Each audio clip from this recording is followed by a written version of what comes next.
Hi friends, welcome to my channel. ಇನ್ನು ಇವತ್ತು ಬಂದು ಗುರುವಾರ, ಟೈಮ್ ಒಂದು 6:45 7 ಗಂಟೆ ಹತ್ತತ್ರ ಆಗಿತ್ತು ನಾನು ವ್ಲಾಗ್ ಸ್ಟಾರ್ಟ್ ಮಾಡಬೇಕಾದ್ರೆ. ಇನ್ನು ಗೊತ್ತಲ್ಲ, ಮಾರಮ್ಮನ ಹಬ್ಬ, ಮನೆಯಲ್ಲಿ ನಾನ್ ವೆಜ್ ಮಾಡಿದ್ದೀವಿ ಅಂತಂದರೆ ಪಾತ್ರೆ ಮಾತ್ರ ರಾಶಿ ರಾಶಿ ಬೀಳ್ತಾ ಇರುತ್ತೆ. ಪ್ರತಿ ಸರಿ ಪಾತ್ರೆ ತೊಳೆಯುವಾಗೆಲ್ಲ ವೀಡಿಯೋ ಮಾಡೋಕ್ಕಾಗಲ್ಲ, ಅಷ್ಟು ಪಾತ್ರೆ ತೊಳಿತಾನೇ ಇರ್ತೀವಿ. ಮತ್ತು ನಿಮಗೆ ಬರೀ ಪಾತ್ರೆ ತೊಳೆಯೋದು ನೋಡಿದ್ರು ಕೂಡ ಬೋರ್ ಅನ್ನಿಸ್ಬೋದು. ನಿಜ, ಎಷ್ಟು ಪಾತ್ರೆ ಅಂದರೆ ಸಿಕ್ಕಾಪಟ್ಟೆ ಪಾತ್ರೆ. ಇನ್ನು ಚಿಕ್ಕಮ್ಮನ ಪಾತ್ರೆ, ನಮ್ಮನೆ ಪಾತ್ರೆ ಎಲ್ಲ ಕೂಡ ಒಟ್ಟಾಗಿ ತೊಳೆದ್ಬಿಟ್ರಂತೂ ಒಂದೆರಡು ಟಬ್ ಫುಲ್ ಆಗಿಬಿಡುತ್ತೆ, ಅಷ್ಟು ಪಾತ್ರೆ ಬೀಳುತ್ತೆ. ಸದ್ಯಕ್ಕೆ ಚಿಕ್ಕಮ್ಮನ ಪಾತ್ರೆ ಅಂತೂ ಇರಲಿಲ್ಲ ಇದರಲ್ಲಿ. ಇನ್ನು ನಮ್ಮ ಸಹನ ಬಂದು ಆ ಕಡೆ ಮನೆ ಹತ್ರ ತೊಗೊಂಡೋಗಿ ತೊಳಿತಾ ಇದ್ಲು. ಇನ್ನು ನಾನು ಬಂದು ಈ ಕಡೆ ನಮ್ಮ ಮನೆ ಪಾತ್ರೆ ಮಾತ್ರ ತೊಳಿತಾ ಇದ್ದೀನಿ. ಸಿಕ್ಕಾಪಟ್ಟೆ ಪಾತ್ರೆ ಬಿದ್ದುಬಿಟ್ಟಿದ್ವಿ. ಇನ್ನು ನೈಟ್ ಅಂತೂ ತೊಳೆಯೋದಕ್ಕೆ ಆಗಲಿಲ್ಲ. ಇನ್ನು ನಾನ್ ವೆಜ್ ಊಟ ಅಂತ ಹಬ್ಬ ಅಂತಂದರೆ ಒಬ್ಬೊಬ್ಬರೇ ಬರ್ತಾನೆ ಇರ್ತಾರೆ. ಊಟಕ್ಕೆ ಇಡಬೇಕು ಮತ್ತು ಅವು ತೊಳಿಬೇಕು ಅಂದರೆ ಸಖತ್ತು ಹಿಂಸೆ ಆಗುತ್ತೆ. ಅದಕ್ಕೆ ಎಲ್ಲ ಕೂಡ ಒಂದು ಟಬ್ಗೆ ಹಾಕ್ಬಿಟ್ಟು ನಾವು ಬೆಳಗ್ಗೆ ಎದ್ದ ತಕ್ಷಣ ತೊಳೆಯೋಣ ಅಂತ ಹೇಳಿಬಿಟ್ಟು ಇನ್ನು ಸಹನ ಪಾಪ ಆ ಕಡೆ ತೊಳೆಯೋಕೆ ಹೋದ್ಲು. ಇನ್ನು ನಾನು ಬಂದು ಈ ಕಡೆ ತೊಳಿತಾ ಇದ್ದೀನಿ. ತುಂಬ ಪಾತ್ರೆ ಮತ್ತು ಬೇಗನೂ ತೊಳೆಯೋಕ್ಕಾಗಲ್ಲ ಫ್ರೆಂಡ್ಸ್. ಇನ್ನು ಚಿಕನು ಮಟನ್ ಎಲ್ಲ ಮಾಡಿರ್ತೀವಲ್ವ, ಸ್ವಲ್ಪ ಜಿಡ್ಡನ್ನು ಜಾಸ್ತಿ ಇರುತ್ತೆ. ನಾವು ಸಬೀನ ಪೌಡ್ರ್ ಆಗಲಿ, ವಿಮ್ ಜೆಲ್ ಆಗಲಿ, ಸೋಪ್ ಆಗಲಿ ಹಾಕಿ ತಿಕ್ಕಿದ್ರೂ ಕೂಡ ಬೇಗನೆ ಜಿಡ್ಡು ಹೋಗೋದಿಲ್ಲ. ಒಂದು 2-3 ಸತಿ ಆದರೂ ಚೆನ್ನಾಗಿ ಉಜ್ಜಿ ತೊಳೆದ್ರೆ ಮಾತ್ರ ಕ್ಲೀನ್ ಆಗುತ್ತೆ, ಇಲ್ಲಾಂದರೆ ಕ್ಲೀನೇ ಆಗೋದಿಲ್ಲ. ಇನ್ನು ಬಿಸಿನೀರಲ್ಲಿ ತೊಳಿಬೋದು. ಎಲ್ಲ ಕೂಡ ಪಾತ್ರೆ ಎಲ್ಲ ತೊಳೆದ್ಬಿಟ್ಟು ಇನ್ನು ಬಿಸಿನೀರಲ್ಲಿ ಲಾಸ್ಟಲ್ಲಿ ಒಂದು ಸತಿ ತೊಳೆದ್ರೆ ಚೆನ್ನಾಗಿ ಕ್ಲೀನ್ ಆಗುತ್ತೆ. ಮತ್ತು ಅದು ಮತ್ತೆ ಇನ್ನು ಅಡುಗೆ ಮಾಡ್ತೀವಲ್ವ, ಮತ್ತೆ ಅದೇ ಥರನೇ ಆಗ್ತಾ ಇರುತ್ತೆ. ತುಂಬ ಹಿಂಸೆ ಆಗುತ್ತಪ್ಪ, ಹಬ್ಬ ಎಷ್ಟೊತ್ತಿಗೆ ಮುಗಿಯುತ್ತೆ ಅಂತ ಅನಿಸ್ಬಿಡ್ತು ಒಂದೊಂದು ಸತಿ. ಇನ್ನು ಚಿಕ್ಕಮ್ಮ ಬಂದು ಇವಾಗ ಗೋಧಿ ಹಿಟ್ಟು ಕಲಿಸ್ತಾ ಇದ್ದಾರೆ. ಏನಕ್ಕಂದರೆ ಇನ್ನು ಚಿಕನ್ನು, ಮಟನ್ನು, ತಲೆ ಮಾಂಸ, ಸಾಂಬಾರು ಎಲ್ಲ ಮಸ್ತು ಇತ್ತು ಮನೆಯಲ್ಲಿ ಗುರುವಾರ. ಇನ್ನು ಎಲ್ಲರೂ ಕೂಡ ಸ್ವಲ್ಪ ಕೆಲಸ ಇದೆ ಅಂತ ಹೇಳ್ಬಿಟ್ಟು ಎಲ್ಲರೂ ಕೂಡ ಊರಿಗೆ ಕಡೆ ಹೋಗಿದ್ರು. ಅದಕ್ಕೋಸ್ಕರ ಇನ್ನು ಯಾರೂ ಕೂಡ ಇರಲಿಲ್ಲ. ನಾನು, ಚಿಕ್ಕಮ್ಮ, ನಮ್ಮಣ್ಣ ಇಷ್ಟೇ 3 ಜನನೇ ಇದ್ದಿದ್ದು. ಇನ್ನು ನಮ್ಮ ರೋಜ್ ಅವರೆಲ್ಲರೂ ಕೂಡ ಬಂದಿದ್ರಲ್ಲ, ಅವರೆಲ್ಲ ಊರಿಗೆ ಹೋಗಿದ್ರು. ಇನ್ನು ಸಾಯಂಕಾಲ ಬರ್ತೀವಿ ಅಂತ ಹೇಳಿದರು. ಇನ್ನು ಸಾಯಂಕಾಲ ಬರೋಷ್ಟೊತ್ತಿಗೆ ಸ್ವಲ್ಪ ಚಪಾತಿ, ಮುದ್ದೆ, ರೈಸ್ ಎಲ್ಲ ಮಾಡಿಟ್ರೆ ಇನ್ನು ಮಕ್ಕಳು ಕೂಡ ಬಂದ ತಕ್ಷಣ ಊಟ ಮಾಡ್ತಾರೆ, ಮತ್ತು ಎಲ್ಲರೂ ಕೂಡ ಊಟ ಮಾಡ್ಬೋದು ಅಂತ ಹೇಳಿಬಿಟ್ಟು ಇನ್ನು ಚಿಕ್ಕಮ್ಮ ಚಪಾತಿ ಹಿಟ್ಟು ಕಲಿಸ್ತಾ ಇದ್ದಾರೆ. ಸಾಂಬಾರಿಗೆ ಎಲ್ಲ ಕೂಡ ಚಿಕನ್ ಸಾಂಬಾರು, ಮಟನ್ ಸಾಂಬಾರು ಸ್ವಲ್ಪ ಗಟ್ಟಿ ಗಟ್ಟಿಯಾಗಿತ್ತು, ಜಾಸ್ತಿ ತೆಳು ಇರಲಿಲ್ಲ. ಅದಕ್ಕೆ ಚಪಾತಿ ಆಗಲಿ ಮುದ್ದೆ ಆಗಲಿ ಚೆನ್ನಾಗಿರುತ್ತೆ ಕಾಂಬಿನೇಷನ್ನು. ಅದಕ್ಕೋಸ್ಕರ ಇನ್ನು ಬರೀ ಮುದ್ದೆ ಅನ್ನ ಏನಿರುತ್ತೆ ಸ್ವಲ್ಪ ಚಪಾತಿ ಮಾಡೋಣ ಅಂತ ಹೇಳಿಬಿಟ್ಟು ಇನ್ನು ಇವತ್ತು ಕೂಡ ಚಪಾತಿಗೆಲ್ಲ ರೆಡಿ ಮಾಡ್ಕೊತಾ ಇದ್ದಾರೆ. ಮಾಡಿಬಿಡೋಣ ಅಂತ ಹೇಳಿಬಿಟ್ಟು ಇನ್ನು ಹಿಟ್ಟೆಲ್ಲ ಕಲಸಿ ಒಂದು 20 ನಿಮಿಷ ಹಂಗೆ ಎತ್ತಿಟ್ಟಿದ್ರು. ಆಮೇಲೆ ನೀಟಾಗೆಲ್ಲ ಉಜ್ಜಿದ್ರಾಯ್ತು ಅಂತ ಹೇಳಿ ಇನ್ನು ನಾನು ಅಷ್ಟೇ ನಮ್ಮ ಮನೇಲಿ ನಾನು ಕೆಲಸ ಮಾಡ್ಕೊತಾ ಇದ್ದೆ. ಇವತ್ತು ಗುರುವಾರ ನಾನು ನಾನ್ ವೆಜ್ ತಿನ್ನೋದಿಲ್ಲ. ಅದಕ್ಕೋಸ್ಕರ ನಾನು ಬಂದು ಸ್ವಲ್ಪ ಸೊಪ್ಪಾದರೂ ಮಾಡೋಣ ಅಂತೇಳ್ಬಿಟ್ಟು ಸೊಪ್ಪಿಗೋಸ್ಕರ ವೆಯ್ಟ್ ಮಾಡ್ತಾಯಿದ್ದೆ. ಏನು ಗೊತ್ತಾ, ಕೊತ್ತಂಬರಿ ಸೊಪ್ಪು ಮಾರ್ಕೊಂಬರ್ತಾ ಇರ್ತಾರೆ ಇವಾಗ ಮಟನ್ನುಗಳೆಲ್ಲ ಊರಲ್ಲೆಲ್ಲ ಫುಲ್ಲು. ಇನ್ನು ಸೊಪ್ಪಾಗಲಿ ತರಕಾರಿ ಆಗಲಿ ಏನೂ ಕೂಡ ಬರ್ತಾನೇ ಇಲ್ಲ. ನಮಗೆ ಬೇಕಂದ್ರೂ ಕೂಡ ಅರ್ಜೆಂಟಿಗೆ ಸಿಗ್ತಾ ಇಲ್ಲ ಈಗ, ಆ ಥರ ಸಿಚುವೇಶನ್ ಇದೆ. ಇನ್ನು ಅದಕ್ಕೋಸ್ಕರ ಸ್ವಲ್ಪ ಬೇಳೆ ಮತ್ತು ಕೊತ್ತಂಬರಿ ಸೊಪ್ಪಂದು ಮಸ್ತು ಇತ್ತು. ಕೊತ್ತಂಬರಿ ಸೊಪ್ಪದೆಲ್ಲ ಹಾಕ್ಬಿಟ್ಟು ಸ್ವಲ್ಪ ಬೇಳೆ ಪಪ್ಪು ಥರ ಮಾಡಿ ಸ್ವಲ್ಪ ರೈಸ್ ಮಾಡ್ಕೊಳ್ಳೋಣ ಸಾಯಂಕಾಲಕ್ಕೆ ಅಂತ ಹೇಳಿ ನಾನು ಸಪ್ರೇಟಾಗಿ ಅಡುಗೆ ಮಾಡ್ಕೊತಾ ಇದ್ದೀನಿ. ನಾನು ಮುಂಚೆಯಿಂದನೂ ಅಷ್ಟೇ, ನನ್ನ ಗುರುವಾರ ಬಂದ್ರಂತೂ ನಾನ್ ವೆಜ್ ಮುಟ್ಟೋದೇ ಇಲ್ಲ. ಮನೆಗೆ ಸಮೇತ ನಾನು ತೊಗೊಳ್ಳೋದಿಲ್ಲ ಒಳಗಡೆ. ಅಷ್ಟು ಇದರಲ್ಲಿ ನಾವು ಎಷ್ಟು ಕಟ್ಟುನಿಟ್ಟಾಗಿರ್ತೀವೋ ಅಷ್ಟೇ ಒಳ್ಳೆಯದು. ಕೆಲವರು ಹೇಳ್ತಾ ಇರ್ತಾರೆ, ನಮ್ಮ ಚಿಕ್ಕಮ್ಮಂತೂ ಒಂದೊಂದು ಸತಿ, ಏನಮ್ಮ ನೀನು ಈ ಥರ ಮಾಡ್ತಾ ಇರ್ತೀಯ, ಎಲ್ಲರೂ ತಿಂತಾ ಇರ್ತಾರೆ, ನೀನು ಸುಮ್ಮನೆ ಅದು ಮಾಡ್ಕೊಂಡು ಕೂತ್ಕೋಬೇಡ, ಪೂಜೆ ಮಾಡು, ಪೂಜೆ ಆದಮೇಲೆ ಬೇಕಾದ್ರೆ ತಿನ್ನು, ಏನೂ ಆಗೋದಿಲ್ಲ ಅಂತ ತುಂಬ ಬಲವಂತ ಮಾಡ್ತಾ ಇರ್ತಾರೆ. ಒಂದೊಂದು ಸತಿ ಅವ್ರಿಗೂ ಕೂಡ ಬೇಜಾರಾಗ್ಬಿಡುತ್ತೆ, ನಾವೆಲ್ಲ ತಿಂತಾ ಇರ್ತೀವಿ ಅವಳು ತಿನ್ನೋದಿಲ್ಲ ಅಂತೇಳ್ಬಿಟ್ಟು. ಆದರೂ ಕೂಡ ನನ್ನ ಮನಸ್ಸು ಒಪ್ಪೋದೇ ಇಲ್ಲ. ಇವಾಗಂತಲ್ಲ, ಫಸ್ಟಿಂದ ಅದೇ ಅಭ್ಯಾಸ ಆಗಿದೆ ಅಲ್ವಾ, ಅದಕ್ಕೋಸ್ಕರ ನಾನು ತಿನ್ನೋದಕ್ಕೆ ಹೋಗೋದಿಲ್ಲ. ನಾನು ಬೇಕಾದರೆ ಬೇರೆ ವಾರ ಅಂದರೆ ಬೇರೆ ವಾರ ತಿಂತೀನಿ, ಮಿಸ್ಸಾಗಿ ತಿಂದರೂ ಕೂಡ ತಿಂದುಬಿಡ್ತೀನಿ. ಗುರುವಾರ ಬಂದರು ಅಂತಂದರೆ ನಾನು ಜಪ್ಪ ಅಂದರೂ ಕೂಡ ನಾನೇನು ಮುಟ್ಟೋಕ್ಕೆ ಹೋಗೋದಿಲ್ಲ. ಇತ್ತೀಚೆಗಂತೂ ಫುಲ್ಲು ಅವಾಯ್ಡ್ ಮಾಡ್ತಾಯಿದ್ದೀನಿ. ಇನ್ನು ಗುರುವಾರ ತಿನ್ನೋಲ್ಲ, ಸೋಮವಾರ ತಿನ್ನಲ್ಲ, ಶನಿವಾರ ತಿನ್ನಲ್ಲ, ಈ 3 ವಾರ ಅಂತೂ ತಿನ್ನೋಕ್ಕೆ ಹೋಗಲ್ಲ. ನಾನು ತುಂಬ ಕಂಟ್ರೋಲ್ ಮಾಡ್ತಾಯಿದ್ದೀನಿ. ಇನ್ನು ಕಂಟ್ರೋಲ್ ಅನ್ನೋದಕ್ಕಿಂತ ನಾನು ತಿನ್ನೋದೇ ಇಲ್ಲ ಹೇಳ್ಬೇಕಂದ್ರೆ. ಇನ್ನು ಅದಕ್ಕೋಸ್ಕರನೂ ಇವತ್ತು ಹಂಗೆ ಮಾಡ್ತಾಯಿದ್ದೆ. ಇನ್ನು ಚಿಕ್ಕಮ್ಮರ ಮನೇಲಂತೂ ಸಾಕತ್ತು ಸಾಂಬಾರೆಲ್ಲ ಇತ್ತು. ಇನ್ನು ನಾನು ಬಂದು ಸ್ವಲ್ಪ ಬೇಳೆ ಪಪ್ಪು ಮಾಡ್ಕೊಳ್ಳೋಣ ಅಂತೇಳ್ಬಿಟ್ಟು ಇವಾಗೆಲ್ಲ ಮಾಡ್ತಾಯಿದ್ದೀನಿ. ಇನ್ನು ಸೊಪ್ಪು ಸಿಗಲಿಲ್ಲ ಕೊನೆಗೂ. ಇನ್ನು ಕೊತ್ತಂಬರಿ ಸೊಪ್ಪು ಮತ್ತು ಹಸಿ ತೆಂಗಿನಕಾಯಿ ಎಲ್ಲ ಇತ್ತಲ್ಲ, ಚೆನ್ನಾಗಿತ್ತು, ಸ್ವಲ್ಪ ಗಟ್ಟಿಯಾಗಿ ಮಾಡ್ಕೊಳ್ಳೋಣ ಅಂತ ಹೇಳಿಬಿಟ್ಟು ಇವಾಗೆಲ್ಲ ರೆಡಿ ಮಾಡ್ಕೊತಾ ಇದ್ದೀನಿ. ಇನ್ನು ನಾವು ಮಾಡೋ ಪೂಜೆ ಆಗಲಿ, ಈ ಥರ ಉಪವಾಸ ಆಗಲಿ, ಇಲ್ಲ ವಾರದಲ್ಲಿ ಚಿಕನ್ ಮಟನ್ ತಿಂದೇ ಇರುವಾಗಲಿ, ನಾವು ಏನೇ ಒಂದು ಪೂಜೆ ಪುರಸ್ಕಾರ ಮಾಡ್ತೀವಂದರೆ ಅದು ಆ ಕ್ಷಣಿಕ ನಮಗೆ ರಿಸಲ್ಟ್ ಬರೆದಿದ್ರು ಕೂಡ ಒಂದಲ್ಲ ಒಂದು ನಮ್ಮ ಕಷ್ಟ ಕಾಲಕ್ಕೆ ನಾವು ಈ ಥರ ನಡ್ಕೊಂಡಿರೋದಕ್ಕೆ ಕೂಡ ಒಳ್ಳೇದು ಆಗೇ ಆಗುತ್ತೆ. ಅದು ನನ್ನ ನಂಬಿಕೆ. ನಾನು ಎಷ್ಟೋ ಸರಿ ಅಬ್ಸರ್ವ್ ಮಾಡಿದ್ದೀನಿ ಮತ್ತು ನನ್ನ ಜೀವನದಲ್ಲಿ ಕೂಡ ನಡೆದಿದೆ. ಅದಕ್ಕೋಸ್ಕರ ನಾನು ಯಾರೇ ಏನೇ ಹೇಳಿದ್ರು ಕೂಡ ನಾನು ತಲೆ ಕೆಡಿಸ್ಕೊಳ್ಳೋದಕ್ಕೆ ಹೋಗೋದಿಲ್ಲ. ಇನ್ನು ಇವತ್ತಲ್ಲ ಅಂದರೂ ನಾಳೆ ತಿನ್ಬೋದು, ಅದಕ್ಕೇನು ಅಂತೇಳ್ಬಿಟ್ಟು ನಾನು ಫಿಕ್ಸ್ ಮಾಡ್ಕೊಂಬಿಡ್ತೀನಿ ಮೈಂಡಲ್ಲಿ. ಆ ಥರ ನಾನು ಅವತ್ತು ವಾರ ಬಂತು ಅಂದರೆ ಅದ್ರ ಕಡೆ ಗಮನನೇ ಕೊಡೋದಕ್ಕೆ ಹೋಗೋದಿಲ್ಲ. ಆ ಥರ ಅವ್ರಿಗೆ ಅನಿಸ್ಬೋದು, ಏನು ಯಾವಾಗಲೂ ಪೂಜೆ ಪುರಸ್ಕಾರ ದೇವರು ಹಂಗೆ ಹಿಂಗೆ ಅಂತ ಅಂದ್ಕೊಳ್ತಿರ್ತಾರೆ ಕೆಲವರೆಲ್ಲನೂ. ಆದರೂ ಕೂಡ ನಮ್ಮ ಭಕ್ತಿ ನಮ್ಮ ಮನಸ್ಸಲ್ಲಿರುತ್ತೆ.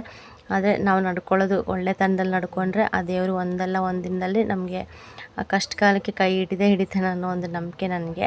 ಅದಕ್ಕೋಸ್ಕರ ನಾನು ಜಾಸ್ತಿ ಇದು ಮಾಡ್ಕೊಳ್ಳೋದಕ್ಕೆ ಹೋಗೋದಿಲ್ಲ. ಇನ್ನು ಬೆಳಗ್ಗೆನೇ ಎಲ್ಲ ಕ್ಲೀನ್ ಮಾಡಿಬಿಟ್ಟು ಎಗ್ ಬಿರಿಯಾನಿ ಮಾಡಿದ್ನಲ್ವ ನೈಟು, ಇನ್ನು ನೈಟೇ ಒಂದು ಸ್ವಲ್ಪ ಎಷ್ಟು ಬೇಕಷ್ಟು ಹೊಟ್ಟೆ ತುಂಬ ಊಟ ಮಾಡಿಬಿಟ್ಟು ಇನ್ನು ಮಿಕ್ಕಿದ್ದೆಲ್ಲ ಚಿಕ್ಕಮ್ಮರ ಮನೆಯಲ್ಲೇ ಎತ್ತಿಟ್ಬಿಟ್ಟೆ. ನಾನು ಮೊಟ್ಟೆ ಸಮೇತ ತೊಗೊಳ್ಳಲ್ಲ ನಾನು. ಅದಕ್ಕೋಸ್ಕರ ಇನ್ನು ಬೆಳಗ್ಗೆ ಎದ್ಬಿಟ್ಟು ಸ್ವಲ್ಪ ಮನೆ ಕ್ಲೀನೆಲ್ಲ ಮಾಡಿಬಿಟ್ಟು ಇನ್ನು ಸ್ನಾನ ಮಾಡ್ಕೊಬಂದ್ಮೇಲೆ ನೆಲೆಲ್ಲ ಒರೆಸ್ಬಿಟ್ಟು ಇನ್ನು ಮಿಕ್ಕರ ಕೆಲಸಗಳೆಲ್ಲ ಮಾಡಿಕೊಂಡೆ. ಇನ್ನು ಬೇಳೆ ಪಪ್ಪೆಲ್ಲ ರೆಡಿ ಮಾಡ್ಕೊತಾ ಇದ್ದೆ. ಇನ್ನು ಅಷ್ಟರಲ್ಲಿ ಚಿಕ್ಕಮ್ಮಂದು ಕೂಡ ಹಿಟ್ಟು ಚೆನ್ನಾಗಿ ನೆಂದ್ಕೊಂಡ್ಬಿಟ್ಟಿತ್ತು. ಇನ್ನು ಚಪಾತಿ ಹೊಸಿತಾ ಇದ್ದಾರೆ. ತುಂಬ ಚಪಾತಿ ಪಾಪ. ಇಲ್ಲೇನಂದ್ರು ಎರಡು ಸತಿ ನಾವು ಇದು ಮಾಡಬೇಕಾಗುತ್ತೆ. ಒಬ್ಬರು ಎಣ್ಣೆ ಹಾಕಿರೋ ಚಪಾತಿ ತಿನ್ನಲ್ಲ, ಒಬ್ಬರು ಪ್ಲೇನ್ ಚಪಾತಿ ತಿನ್ನಲ್ಲ, ಒಬ್ಬರು ಎಣ್ಣೆ ಹಾಕಬೇಕು. ಆ ಥರ ಇರುತ್ತೆ ಮನೆಯಲ್ಲಿ, ಒಬ್ಬೊಬ್ಬರದೇ ಒಂದೊಂದು ಥರ ಇರುತ್ತೆ. ಬಟ್ ಎಲ್ಲ ಕೂಡ ಮಾಡಿಕೊಡ್ಬೇಕಲ್ವ, ಅದು ಜವಾಬ್ದಾರಿ. ಹೆಣ್ಮಕ್ಳು ಅಂದಮೇಲೆ ಮಾಡಿಕೊಡ್ಲೇಬೇಕು. ನಮಗೆ ಕಷ್ಟ ಆಗುತ್ತೆ, ನಮ್ಮ ಕೈಲಿ ಆಗಲ್ಲ ಮಾಡೋದಕ್ಕೂ ಅಂದರೂ ಕೂಡ ಇಂಥ ಪರಿಸ್ಥಿತಿಯಲ್ಲಿ ಮಾಡಲೇಬೇಕು. ಇನ್ನು ಅದಕ್ಕೋಸ್ಕರನೂ ಇನ್ನು ನನ್ನ ತಮ್ಮಂತೂ ಎಣ್ಣೆ ಹಾಕಿರೋ ಚಪಾತಿ ಇನ್ನು ಮುಟ್ಟೋದೇ ಇಲ್ಲ ಅವನು. ಅದಕ್ಕೋಸ್ಕರ ಇನ್ನು ಅವನಿಗೆ ಸಪ್ರೇಟು ಮತ್ತು ನಮಗೆಲ್ಲ ಸಪ್ರೇಟಾಗಿ ಮಾಡ್ತಾಯಿದ್ದಾರೆ.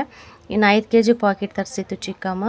ಮತ್ತು ಹಬ್ಬಕ್ಕೆಲ್ಲ ಬೇಕಾಗುತ್ತೆ, ಖಾಲಿ ಆಗಿಬಿಡುತ್ತೆ ಅಂತ ಹೇಳ್ಬಿಟ್ಟು ಅದರಲ್ಲಿ ಸ್ವಲ್ಪ 1-2 kg ಅಷ್ಟು ತೊಗೊಂಬಿಟ್ಟು ಇವಾಗೆಲ್ಲ ಕೂಡ ಕಲಸಿಟ್ಟು ಚೆನ್ನಾಗಿ ನೆಂದ್ಕೊಂಡ್ಮೇಲೆ ಇವಾಗೆಲ್ಲ ಚಪಾತಿ ಹೊಸಿತಾ ಇದ್ದಾರೆ.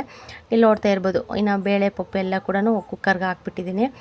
ಬೇಳೆ, ಹಸಿರುಮೆಣಸಿನ್ಕಾಯಿ, ಟೊಮೊಟೊ ಮತ್ತು ಈರುಳ್ಳಿ, ಸ್ವಲ್ಪ ಬೆಳ್ಳುಳ್ಳಿ, ಒಂದು ಸ್ವಲ್ಪ ಕೊತ್ತಂಬರಿ ಸೊಪ್ಪು, ಕಾಯಿ ತುರಿ ಮತ್ತು ಸ್ವಲ್ಪ ಜೀರಿಗೆ, ಮತ್ತೊಂದು ಸ್ವಲ್ಪ ಅರಿಶಿನ ಪುಡಿ ಮತ್ತು ಸ್ವಲ್ಪ ಉಪ್ಪು, ಎಷ್ಟು ಬೇಕಷ್ಟು ಉಪ್ಪು ಹಾಕ್ಕೊಂಬಿಟ್ಟು ಇವಾಗ ನೀರು ಹಾಕ್ತಾಯಿದ್ದೀನಿ. ಅದಕ್ಕೆ ಸ್ವಲ್ಪ ಹುಣ್ಸೆಹಣ್ಣು ಕೂಡ ಹಾಕ್ಕೊತೀವಿ. ಏನು ಹೇಳಿ ಎಷ್ಟೇ ಟೊಮೊಟೊ ಹಾಕಿದ್ದೀವಿ ಅಂದರೂ ಕೂಡ ಒಂದು ಸ್ವಲ್ಪ ಹುಣ್ಸೆಹಣ್ಣು ಹಾಕಿದ್ರೆ ಚೆನ್ನಾಗಿರುತ್ತೆ ಟೇಸ್ಟ್ ಮಾತ್ರ.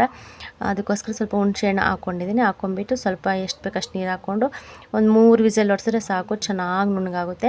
ಇನ್ನು ಹಸಿ ಕಾಯಿ ಇತ್ತಲ್ಲ, ಇನ್ನು ದೇವರಿಗೆಲ್ಲ ಒಡಿಸಿದ್ವಲ್ವ, ಕಾಯಿ ಕೂಡ ಮನೇಲಿತ್ತು. ಇನ್ನು ಅದಕ್ಕೋಸ್ಕರ ಇನ್ನು ಕಾಯೆಲ್ಲ ಹಾಕ್ಬಿಟ್ಟು ಇನ್ನು ಮಾಡಿದ್ವಿ. ಫೈನಲಿ ಬೇಳೆ ಪಪ್ಪಾಯಿತು, ತುಂಬ ಚೆನ್ನಾಗಿತ್ತು ಟೇಸ್ಟ್ ಮಾತ್ರ. ಮತ್ತು ಒಗ್ಗರಣೆಗೆ ಬಂದು ಸ್ವಲ್ಪ ಸಾಸಿವೆ, ಜೀರಿಗೆ ಮತ್ತು ಕರಿಬೇವು, ಒಣಮೆಣ್ಸಿನ್ಕಾಯಿ, ಸ್ವಲ್ಪ ಬೆಳ್ಳುಳ್ಳಿ ಇಷ್ಟು ಹಾಕ್ಬಿಟ್ಟು ಇನ್ನು ಒಗ್ಗರಣೆ ಕೊಟ್ಟೆ. ತುಂಬ ಚೆನ್ನಾಗಾಗಿತ್ತು. ಇನ್ನು ಕೊತ್ತಂಬರಿ ಸೊಪ್ಪು ಮುಂಚೆನೇ ಹಾಕಿದ್ದೆ, ಮತ್ತು ನಾನು ಲಾಸ್ಟಲ್ಲಿ ಹಾಕಲಿಲ್ಲ. ಬೇಡ ಅಂತೇಳ್ಬಿಟ್ಟು ಅದನ್ನು ಇದು ಮಾಡಿದೆ. ಇಲ್ಲಿ ನೋಡ್ತಾ ಇದ್ದೀವಿ, ಇದನ್ನು ಬೇಳೆ ಪಪ್ಪು ರೆಡಿ ಆಯಿತು. ಇನ್ನು ಈ ಕಡೆ ಚಿಕ್ಕಮ್ಮ ಬಂದುಬಿಟ್ಟು ಇನ್ನು ಚಪಾತಿ ಎಲ್ಲ ಒರೆಸ್ಬಿಟ್ಟು ಇನ್ನು ಅವರು ಕೂಡ ಎಲ್ಲ ಬೇಯಿಸ್ತಾಯಿದ್ರು ಚಪಾತಿನೂ ಕೂಡ. ಇಲ್ಲೊಂದು ಸ್ವಲ್ಪ ಕುದಿ ಬಂದಮೇಲೆ ಒಂದು ಸ್ವಲ್ಪ ಲಾಸ್ಟಲ್ಲಿ ಸಾಂಬಾರು ಪುಡಿ ಹಾಕ್ಬಿಟ್ಟು 1-2 ಕುದಿ ಕುದಿಸ್ಬಿಟ್ಟು ಪ್ಲೇಟ್ ಮುಚ್ಚಿಬಿಟ್ರೆ ಚೆನ್ನಾಗಾಗುತ್ತೆ. ಇನ್ನು ಚಿಕ್ಕಮ್ಮ ಅವಾಗ ತಾನೇ ಇನ್ನು ಚಪಾತಿ ಎಲ್ಲ ಬೇಯಿಸೋದಕ್ಕೆ ಸ್ಟಾರ್ಟ್ ಮಾಡಿಕೊಂಡ್ಲು. ಇನ್ನು ಇವಾಗ ಬಂದು ಫಸ್ಟು ಪ್ಲೇನ್ ಚಪಾತಿ ಸುಡ್ತಾ ಇದ್ದಾರೆ. ಎಲ್ಲ ಸುಟ್ಬಿಟ್ಟು ಒಂದು ಅಗಲವಾಗಿರೋ ಬೇಸನ್ನೆಲ್ಲ ಸ್ವಲ್ಪ ನೀಟಾಗಿ ಜೋಡಿಸ್ಬಿಡ್ತಾರೆ. ಏನಕ್ಕೆ ಅಂದರೆ ಒಂದ್ರ ಮೇಲೆ ಒಂದು ಹಾಕಿದ್ರೆ ಒಂಥರ ಅನಿಸುತ್ತೆ. ನಾವು ಇವತ್ತು ಖಾಲಿ ಆಗಲಿಲ್ಲ ಅಂದರೂ ಕೂಡ ನಾಳೆ ಎಲ್ಲ ತಿಂತಾ ಇರ್ತೀವಲ್ವ, ಅವಾಗ ಒಂಥರ ಅನಿಸಲ್ಲ, ಚೆನ್ನಾಗಿರುತ್ತೆ ಅಂತ ಹೇಳ್ಬಿಟ್ಟು ಈ ಥರ ಸ್ವಲ್ಪ ಗಾಳಿಗೆಲ್ಲ ಇಟ್ಬಿಡ್ತಾರೆ. ಫುಲ್ಲು ಬೇಸನ್ ತುಂಬ ಲಾಸ್ಟಲ್ಲಿ ಜಾಸ್ತಿ ಆಗಿತ್ತು. ನಾನಿಂದು ಸ್ಟಾರ್ಟಿಂಗಲ್ಲಲ್ವ ವೀಡಿಯೋ ಮಾಡ್ತಿರೋದು. ಇನ್ನು ಅವಾಗ ತಾನೇ ಸ್ವಲ್ಪ ನೀಟಾಗಿ ಬೇಯಿಸ್ತಾಯಿದ್ರು. ಇನ್ನು ಸಡನ್ನಾಗಿ ಮಳೆ ಬಂದುಬಿಡ್ತು. ಇನ್ನು ಹೊರಗಡೆ ಏನಿದೆ ಏನಿಲ್ಲ ಅನ್ನೋದೇ ಗೊತ್ತಾಗಲಿಲ್ಲ ಫ್ರೆಂಡ್ಸು. ಮೋಡ ಸ್ವಲ್ಪ ಲೈಟಾಗಿತ್ತು, ಬರೋದಿಲ್ಲ ಬಿಡು ಅಂದ್ಕೊಂಬಿಟ್ರಂತೂ ಇನ್ನು ಬಂದೇ ಬಿಡ್ತು. ಇನ್ನು ಹೋಗ್ಬಿಟ್ಟು ಸ್ವಲ್ಪ ಬಟ್ಟೆ ಇದ್ವು, ಅವು ಇವು ಎಳ್ಕೊಂಬರೋಷ್ಟೊತ್ತಿಗೆ ಬಟ್ಟೆ, ನೆಲ ಒರೆಸೋ ಬಟ್ಟೆ ಅದೆಲ್ಲ ಕೂಡ ನೆಂದೋಗ್ಬಿಡ್ತು. ಅಷ್ಟು ಜೋರಾಗಿ ಬಂದುಬಿಡ್ತು. ಸಡನ್ನಾಗಿ ಮಳೆ ಬಂದ್ರಂತೂ ನಮಗೆ ಏನು ಕೂಡ ತೊಗೊಳೋದಕ್ಕೆ ಆಗೋದಿಲ್ಲ. ಅಟ್ಲೀಸ್ಟ್ ಫುಲ್ಲು ಮೋಡ ಆಗಿದೆ, ಇನ್ನೇನು ಅವಾಗ ಬರುತ್ತೆ ಮಳೆ ಅನ್ನೋ ಸೂಚನೆ ಇದ್ರಂತೂ ಸ್ವಲ್ಪ ಮುಂಚೆನೆಲ್ಲ ತೆಗೆದು ಇಟ್ಕೋಬೋದು.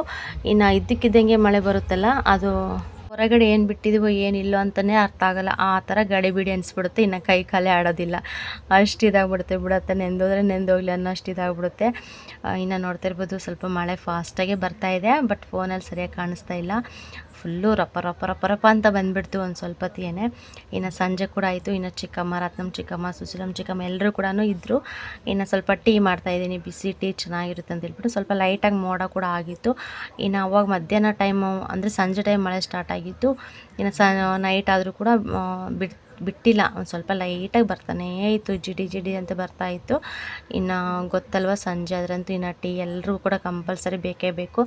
ಇನ್ನು ಮಕ್ಕಳು ಕೂಡ ಅಭ್ಯಾಸ ಮಾಡ್ಕೊಂಡ್ಬಿಟ್ಟಿದ್ದಾರೆ, ಮಕ್ಕಳು ಕೂಡ ಕುಡಿತಾ ಇರ್ತಾರಲ್ವ. ಇನ್ನು ಎಲ್ಲರೂ ಕೂಡ ಇನ್ನು ನಾವು ದೊಡ್ಡವರು ಕುಡಿದ್ರೆ ಮಕ್ಕಳು ಕೂಡ ಕಣ್ಣು ಬಿಟ್ಕೊಂಡಿರ್ತಾರೆ ಅಂತ ಹೇಳ್ಬಿಟ್ಟು ಅಟ್ಲೀಸ್ಟ್ ಒಂದು ಸ್ವಲ್ಪ ಚಿಕ್ಕ ಚಿಕ್ಕ ಲೋಟದಲ್ಲಾದರೂ ಹಾಕ್ಕೊಡೋಣ ಅಂತ ಹೇಳಿ ಇವಾಗ ಎಲ್ಲರೂ ಕೂಡ ಸೇರಿಸಿ ಇನ್ನು ಟೀ ಮಾಡ್ತಾಯಿದ್ದೀನಿ. ಇಲ್ಲಿ ನೋಡ್ತಾ ಇರ್ಬೋದು, ಇನ್ನು ಹಾಲು ಪೌಡ್ರಲ್ಲೇ ನಾವು ಟೀ ಮಾಡೋದಲ್ವ. ಇನ್ನು ಟೀ ಮಾಡ್ತಾಯಿದ್ದೀವಿ. ಇದು ಬಂದು ಇನ್ನು ನೈಟ್ ಆಯಿತು. ಒಂದು ಟೈಮ್ ಬಂದು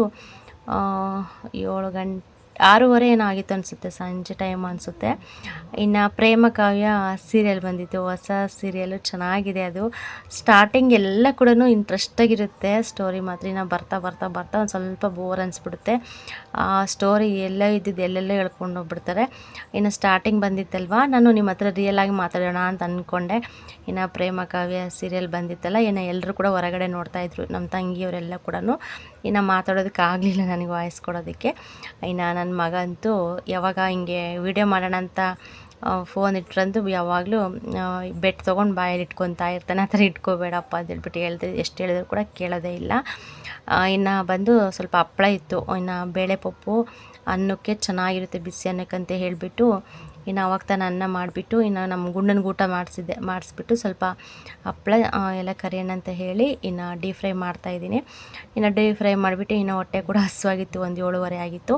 ಇನ್ನು ಊಟ ಮಾಡೋಣ ಅಂತ ಹೇಳ್ಬಿಟ್ಟು ಇನ್ನು ಊಟಕ್ಕೆಲ್ಲ ರೆಡಿ ಮಾಡಿಕೊಂಡೆ. ಸಿಗೋಣ ಫ್ರೆಂಡ್ಸ್ ನೆಕ್ಸ್ಟ್ ವೀಡಿಯೋದಲ್ಲಿ ನಾವು.